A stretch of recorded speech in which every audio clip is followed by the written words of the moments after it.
We have one final guest. Joining us now in the studio is Lou Nanni, the Vice President of University Relations at Notre Dame. In this role, Lou oversees the university's efforts and development and the Notre Dame Alumni Association. Lou, it's already been quite a day. Once again, the Notre Dame family has broken through expectations and really exceeded our expectations. We didn't know what was going to happen on this show. You know, one of the great things, Jack, is that Our Lady is watching over us, and God has blessed us abundantly through so many people who have made sacrifices. To think that we've been able to rally together the stories of so many alumni, parents, and friends who are doing cutting-edge work, whether it's in research or frontline service, to make a difference in this world. The whole vision of Notre Dame is to be leaven for a world that is deeply in need.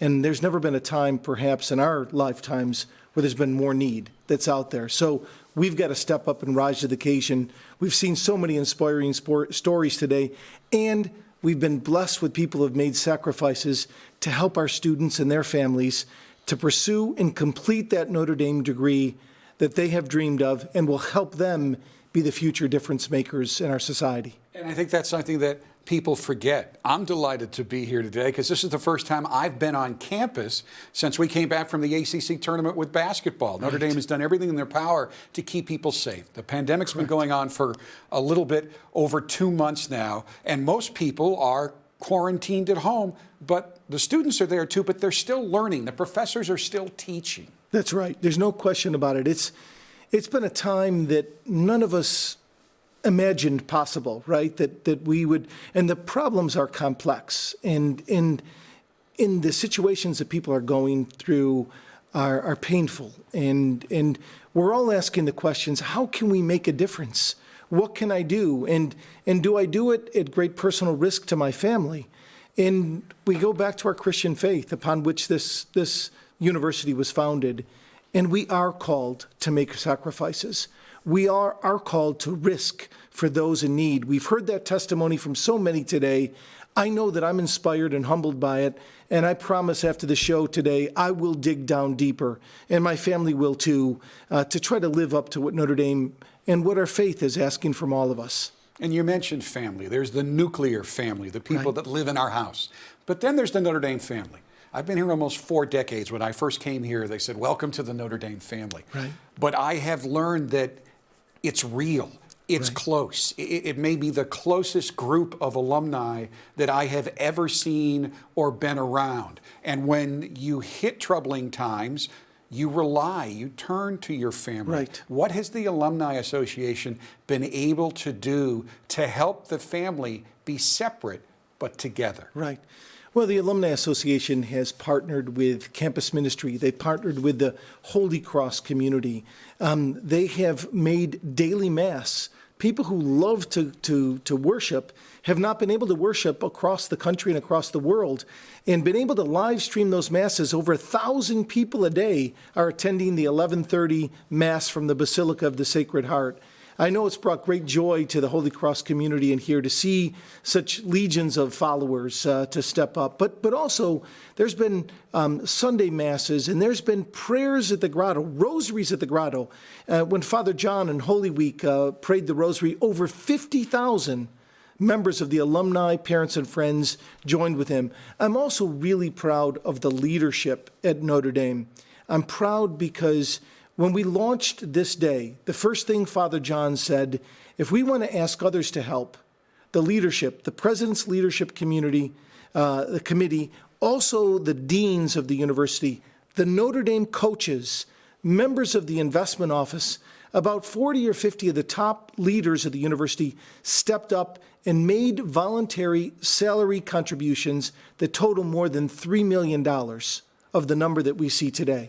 So we cannot ask of others if we're not ready to make the sacrifices ourselves. So I'm really proud to be a part of a university community, of a faith community that inspires you and humbles you on a daily basis to not only do your job better, but to be a better human being. One of the most enjoyable things I've ever been able to do at Notre Dame is ND Day. Yeah. And I have a background in doing news as well, in interviewing people. And what a wonderful program that is every year. 36 hours of activity and people all around the world, but also coming to campus, coming to the studio. And obviously, COVID-19, it couldn't happen the way it normally did. And we actually thought, you know what? We're going to push it to the fall. We're not going to do anything. Yeah. And then you decided to come up with this program in about 2 weeks, right. The Fight. Why did you make the decision that we need to do something right now? Yeah, because, 1% of the world's population, 1% has a college degree. And if we're not asking ourselves every day at the University of Notre Dame, how are we making ourselves relevant to the other 99%, then we've missed the boat. Our job is to help to develop the next generation of leaders, intellectually, emotionally, physically, spiritually, socially, for one primary reason, so they can go forth and transform the jangling discord of this world into a more harmonic symphony. And we've seen countless examples today of alumni, parents, and friends who are doing God's work, who are making a difference. They're doing it humbly in most cases. And I'm inspired as I look at them, the new mayor who's survived the loss of her husband, who has donated her salary for the first 3 months. It makes you want to dig deeper and do more. And that's what we do. We try to bring the best out of each other and all those we come in contact with.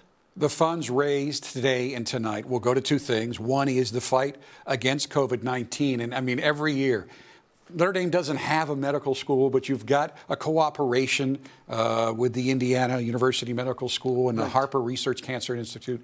And you have so many, literally thousands of doctors across the country who are Notre Dame grads. It's also going to help pay the financial need of students. Yeah. And I'm going to ask this question that some might say, you can't ask that on this show, but you get asked it all the time. Well, Notre Dame has that huge endowment. Why are they raising money? And what I think people don't understand is you need the endowment to make the university function. A builder once told me, you know what the most expensive part about building a new building is? It's not building the building. It's the 20, 30, 40 years of upkeep after you build the building, because it costs more than building the building. What I'm trying to get at is the endowment, much of it is spoken for. So it's not that easy just to dip into it to cover shortfalls. And Notre Dame has not, other than the upper echelon of Notre Dame has taken pay cuts. Other schools are furloughing employees, laying employees off, cutting back staff, both athletically and academically. And Notre Dame hasn't done that yet. No, I'm really proud of the university because I really believe that not only do we put the students first, but the university tries to really care for the people in her workforce. And so everybody who has not been able to work remotely, those who work in food service, those who clean the buildings, those who take care of the grounds, to date, Notre Dame has been able to keep each and every one of them whole, including part-time workers who, are receiving benefits. Notre Dame has been able to keep their salaries whole, and there's families behind each and every one of those employees, and we're doing our best to do that. One of the things I've learned in this crisis that I never imagined, and my learnings are very simple and basic, is that it's very expensive to run a university without any students. Now, we hope to welcome those students back right now, but we're trying to be true to the mission of Notre Dame, which is to be a caring force for a world that knows so much fraction and knows so much antagonism and just horrific treatment one of the other. And we need to be a place that people can believe in. And that's what we're trying to do through this process. It's expensive. We talk about the endowment. We should say the endowments. There's actually 6,800 now distinct endowments. Most of them are restricted. About a third of the endowment is for financial aid. But we can't take somebody who made a gift years ago for an endowed professorship or for some other area of the university and move that to financial aid. We made a promise to those donors that we are going to honor their gift in the way it was made, no matter how many years ago it was. So it's not like it's a big slush fund and you can move it around. And so we're trying to raise the money and trying to keep Notre Dame to be what it needs to be. Really, it's less and less about the university today and more about how Notre Dame can be a conduit through which we can impact real-world problems. And you have also made the commitment that financial wherewithal will not be a determining factor for a student coming to Notre Dame. If you are accepted regardless of your financial situation, and Notre Dame makes up the rest. And through COVID-19, with literally millions of people losing their jobs, that many in your student body are going to have different financial needs in the coming semesters than they had even in the most recent one. No, you're absolutely right. And how proud, what a gift it is to work for a leader in Father John, and that long golden thread that goes from Father Soren on down to Father John as the 17th Holy Cross priest president, who says, we will leave no student behind. No matter what economic duress that family has experienced, Notre Dame is not going to let that student not graduate for financial reasons. We will find a way to get them through and graduate. And by doing that, we're spreading the seed for a society that hopefully they will impact. And we believe they will, because they have, in many of the stories we've seen before us, not just to make money and do well for themselves and their families, but to make a difference in the world. That's what this place is about. And you just mentioned it. This whole show, 8+ hours now, has been about the impact of Notre Dame and its graduates on the fight against COVID-19. And when I first heard about it, I said, you're going to find 8 complete hours of those stories? And, well, we've needed more. Yes. We're 18 minutes over now, and there are stories we didn't run. It really wasn't that hard to find the stories, and that's one of the things that makes Notre Dame unique. No, and I'd like to offer, Jack, a challenge to the whole Notre Dame family. And it's not just about giving back to Notre Dame, but let's find a way to give more of ourselves. In a time where there's a cacophony of voices and opinions that are out there, and one trying to step over the top of others, let us be that force for good that Father Soren envisioned. Let us be a source that Father John talked about, to be a healing, enlightening, and unifying force that the world desperately needs. And if each one of us can do just a little bit better than we're doing right now, then the mission of Notre Dame will really come to its fullness.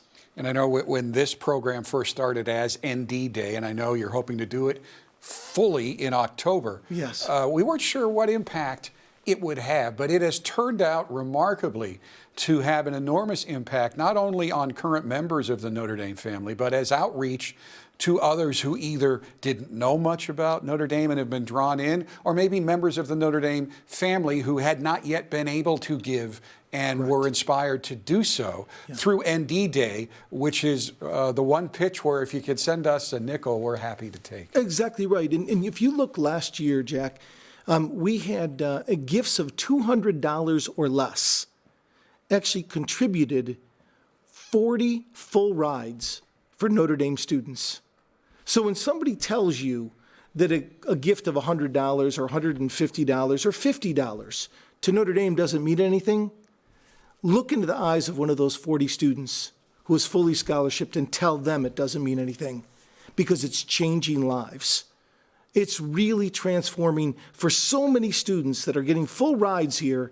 They're coming from tremendous financial adversity and other hardship, and that Notre Dame education is helping them to break cycles of poverty, of dependency, of brokenness in their lives, and it's lifting whole families out of poverty. And that's a big part of the mission, and we need to do that. We need to do it better, and we will continue to be focused on that. And you are one of the stewards of the mission, one of the people who work so hard to maintain its energy. So certainly you are not surprised by anything that you saw here today, but is there anything that inspired you more than you expected to be inspired? Any story that you saw today that made you go, wow? Yeah, that's a great question. I was watching the clip from my office earlier today, and Joe Holt, who's the professor of ethics in the business college, and he talked about his religious training, and he's the one, if you recall the story, who's gone back to work as an ICU nurse 2 days a week. And he was talking about consecrating those who are dying and blessing those who have died in the hospital. And he said something that really resonated with me. He said that it's a privilege for me to be able to sacrifice even at great personal risk, perhaps my own death, even to be able to give to others in times of need. What more could I hope for with my life? And those words hit me really deeply. And it made me think, again, what the Notre Dame family does for so many of us. It reminds us of what we know to be true, that to care for others, to lead a life that is meaningful, to not just make a living, but to make meaning of your life is what it's all about. And so I thought, how privileged that Joe Holt is teaching our students in the Mendoza College of Business, but more importantly, how privileged I am to be inspired and want to dig deeper to listening to his example, and so many others today. Lou, thank you. Thank you for those words. Thank you for all you do to help keep the Notre Dame family in contact with each other. Thank you, Jack. Thank you to this amazing team here who put on this program, as you said, in a very short period of time.